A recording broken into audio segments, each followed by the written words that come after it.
Hello friends, welcome to Finance MCQ channel. I am CMA Akula Sridhar. Friends, I will be covering your Companies Act 2013 topic of technical syllabus in general stream. Friends, this technical syllabus includes subjects such as costing, then commerce and accountancy, management, finance, Companies Act and economics.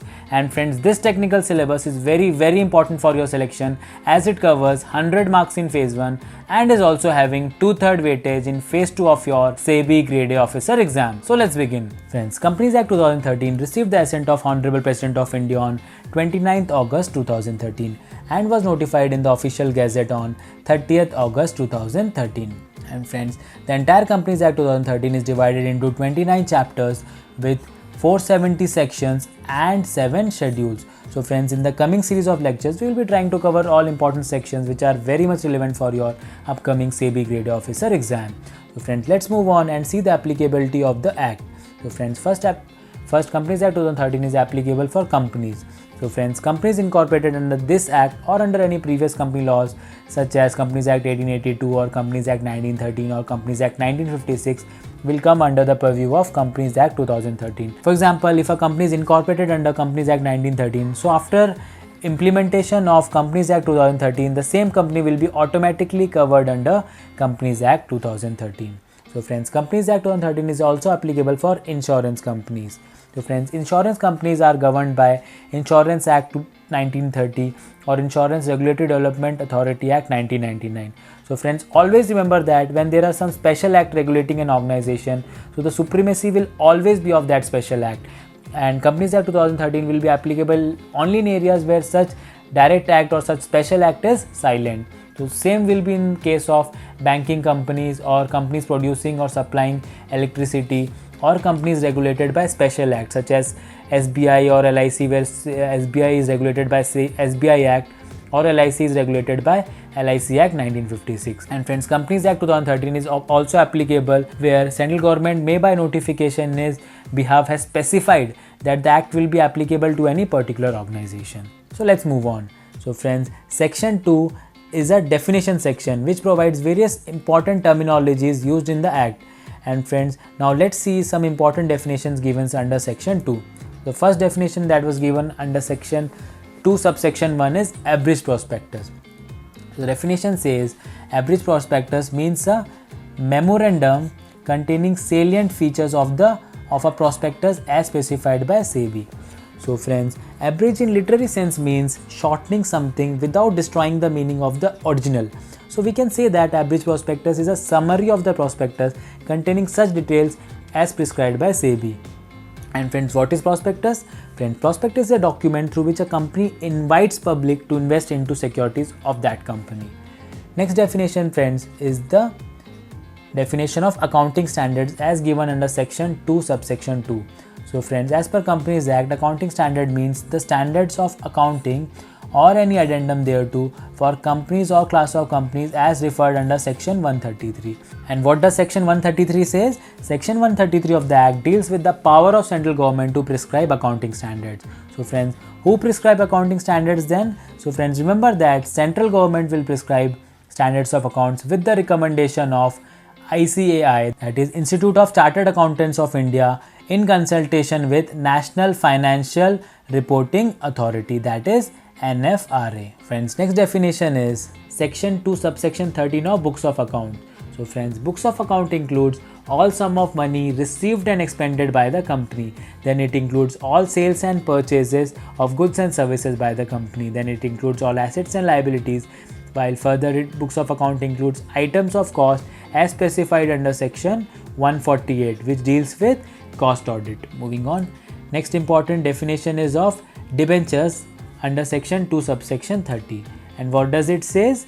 Friends, debenture includes debenture stocks, bonds or any other instrument of a company evidencing a debt, whether constituting a charge on asset of the company or not. Friends, basically debentures are a type of loan carrying fixed rate of interest, and debenture holders does not have any voting rights and are considered creditors for the company.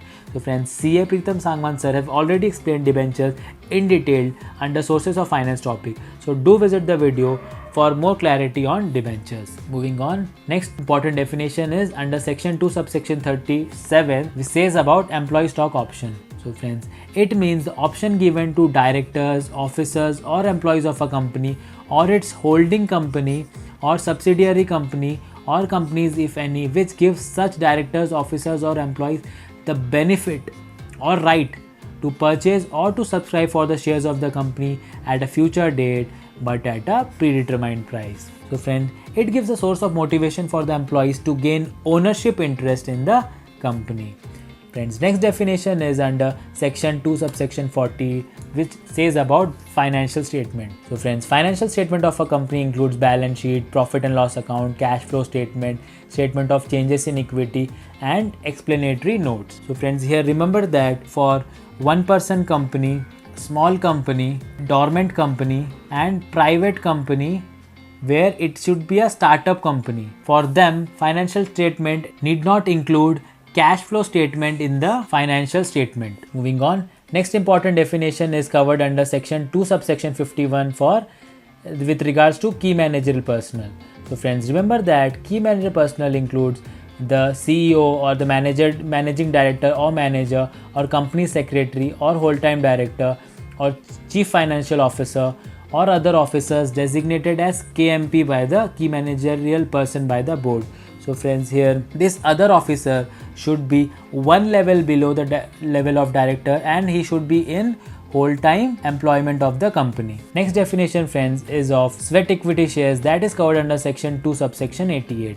Friends, it actually means equity shares as issued by the company to its directors or employees at a discount for consideration other than cash or for providing their know-how or making available rights in the nature of intellectual property rights or value additions by whatever named called. So friends, this is like giving rewards to employees against their contribution towards development of the company, and it is a mode of making share-based payments to retain high caliber employees. Now friends, let's go through all the definitions related to shares as given under section 2 of the Companies Act 2013. So friends, section 284 gives the definition of shares, which says share means a share in the share capital of a company and includes a stock. So friends, section 61 of Companies Act 2013 describes that shares which are fully paid up can be converted into stocks.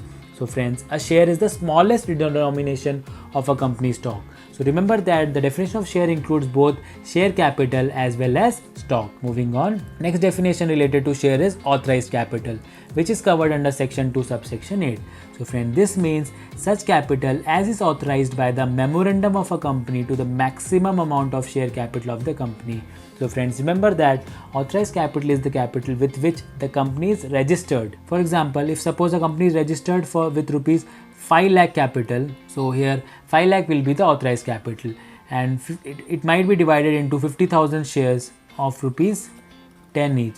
Moving on, next definition is of issued capital as given under section 2 subsection 50.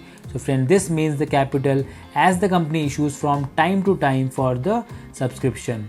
So friends, here if suppose the company decides to issue 10,000 shares from the general public of rupees 10 each, so here issued capital will be 1 lakh rupees. Next definition is of subscribed capital. Friends, this is covered under section 2 subsection 86. So friend, this means such part of capital which is from the time being subscribed by the members of the company. So friends, here suppose the company has issued here 10,000 shares, so there may be a case where the capital will be oversubscribed. So oversubscribed will be when the general public is subscribing more than the issued capital, and in other cases there will be under subscription when the actual subscription is less than the issued capital. So friends, let's take the example that the shares have been fully subscribed. So here then the subscribed capital will be rupees 10,000 shares of rupees 10 each. So friends, remember that in no case subscribed capital will be more than the issued capital. Moving on, next section is of section 2 subsection 15, which defines called up capital. So friends, called up capital means such part of capital which has been called for payment. So friends, here remember that this rupees 10 will be collected by companies in installment. Suppose for in this case this 10 rupees is collected in 4 installment, like for example rupees 2 on application, rupees 2 on allotment, rupees 3 on first call and rupees 3 on final call. So friends, here if suppose the company has called as of now the application money, the allotment money or the first call money. So in that case, called up capital will be rupees 10,000 shares into rupees 7 each. So called up capital will be rupees 70,000 rupees. Next is section 2 subsection 64, which says about paid up share capital. Paid up share capital means such aggregate amount credited as paid up as is equivalent with the amount received as paid up in respect of shares issued, and also includes any amount credited as paid up in respect of shares of the company, but does not include any other amount received in respect of such shares by whatever name called. So friends, in simple terms, paid up share capital is nothing but the difference between called up capital and call scenarios. So for example, in this case, if suppose a shareholder holding 4,000 shares failed to pay the first call money, so in that case, paid up share capital will be 70,000 rupees minus the amount not received by the defaulter, that is 12,000 rupees. So paid up share capital in that case will be 6,88,000 rupees. I hope the concept of shares and its various types is clear in your minds by these examples. Friends, moving on, let's go through the various types of companies as defined under Companies Act 2013. So friends, if we classify the companies on the basis of liability, it will be company limited by shares, then company limited by guarantee and unlimited company. Friends, if we classify company on the basis of members, it will be one person company, private company and public company. If companies are classified on the basis of control, it will be holding company, subsidiary company and associate company. On the basis of access to capital, companies can be divided into listed company and unlisted company.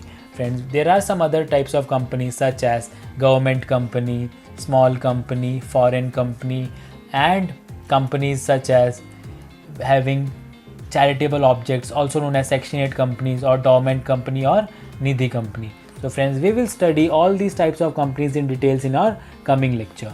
Friends, for more practice of MCQs on this topic, please visit financemcq.in, where the entire SEBI grade exam technical syllabus is covered in MCQ format.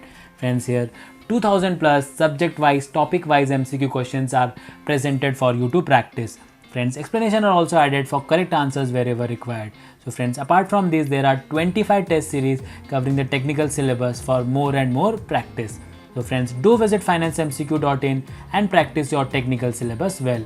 And friends, don't forget that this technical syllabus is having 100 marks in phase 1 and is also having 2/3 weightage in phase 2 of your SEBI grade exam. So friends, this technical syllabus is very important for your selection. So friends, that's all for today. We will go through some more insight into the topic tomorrow. Till then, thank you very much for watching. Take care and goodbye. And don't forget to like, share and subscribe.